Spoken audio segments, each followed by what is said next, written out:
difficult security environment and widespread energy shortages. But these issues are not unique to Pakistan.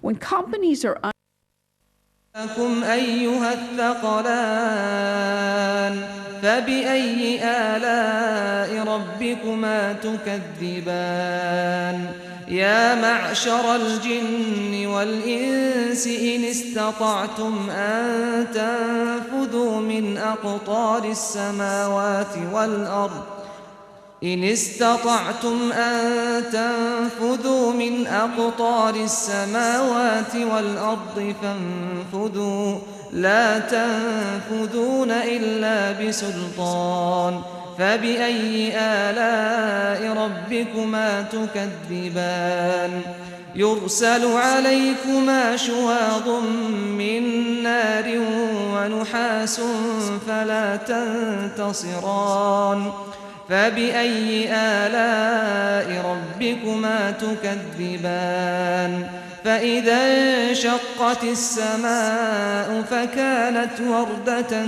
كالدهان فبأي آلاء ربكما تكذبان فيومئذ لا يسأل عن ذنبه إنس ولا جان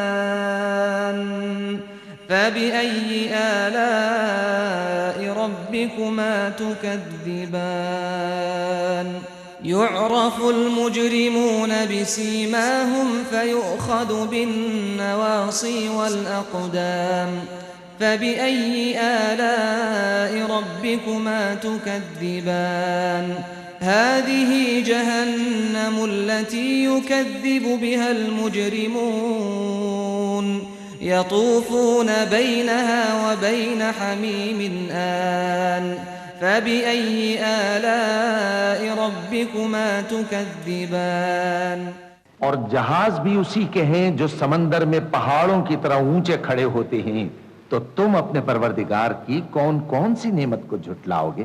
جو مخلوق زمین پر ہے سب کو فنا ہونا ہے، اور تمہارے پروردگار ہی کی ذات جو صاحب جلال و کرم ہے باقی رہے گی. تو تم اپنے پروردگار کی کون کون سی نعمت کو جھٹلاؤ گے؟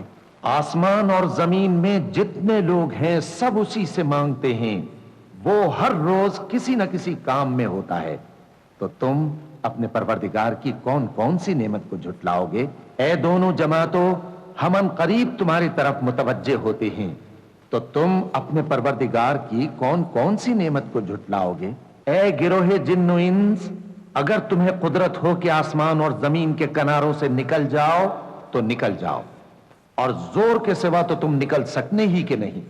تو تم اپنے پروردگار کی کون کون سی نعمت کو جھٹلاؤ گے؟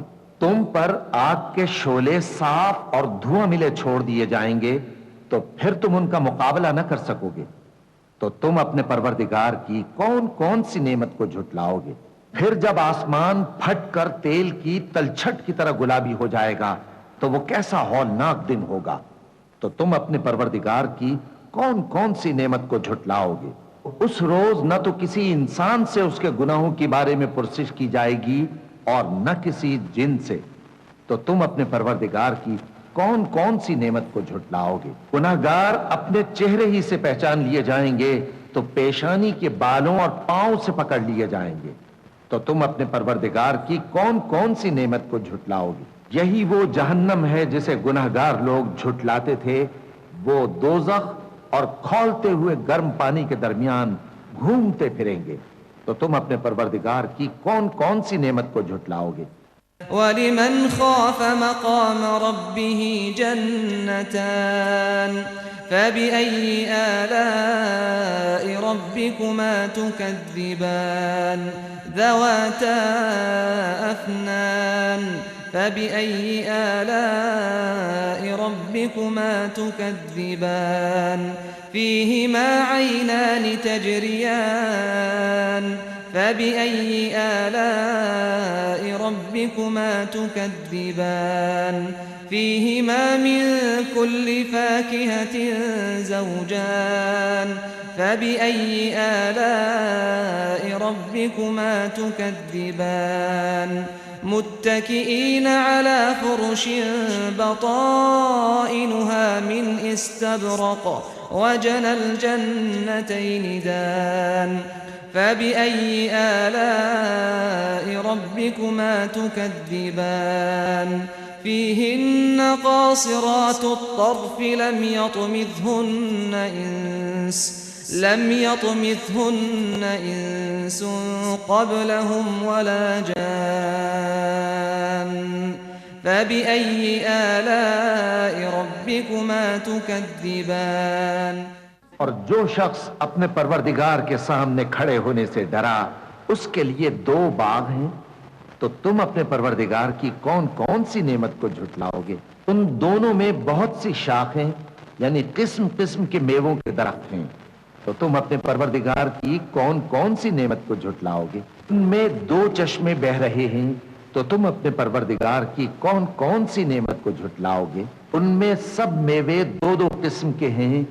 تو تم اپنے پروردگار کی کون کون سی نعمت کو جھٹلاؤ گے؟ اہل جنت ایسے بچھونوں پر جن کے استر اطلس کے ہیں تکیہ لگائے ہوئے ہوں گے اور دونوں باغوں کے میوے قریب جھک رہے ہیں.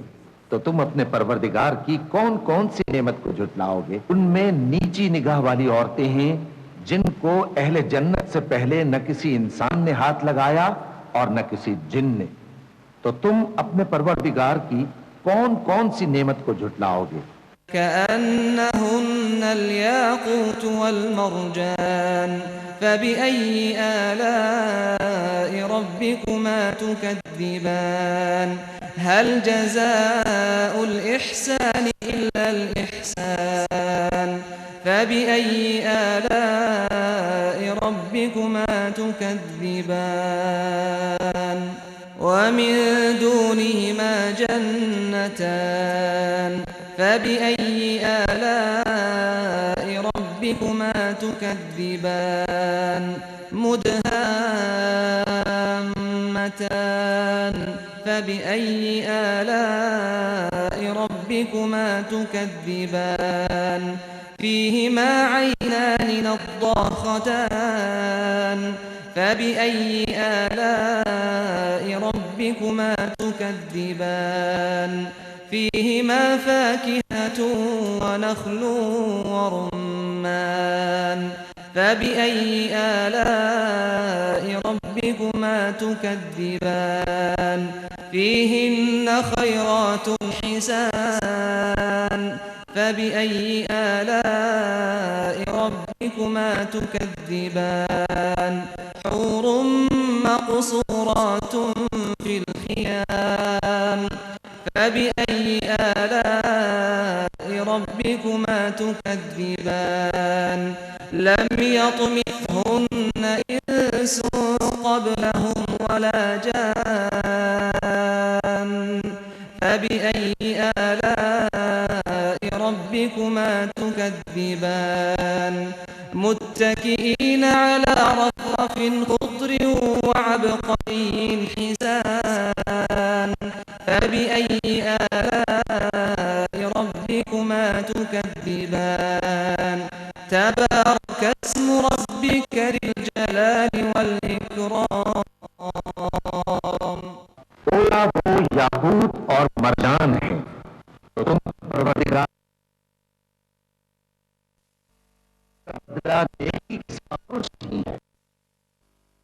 Privatize state-owned enterprises and approve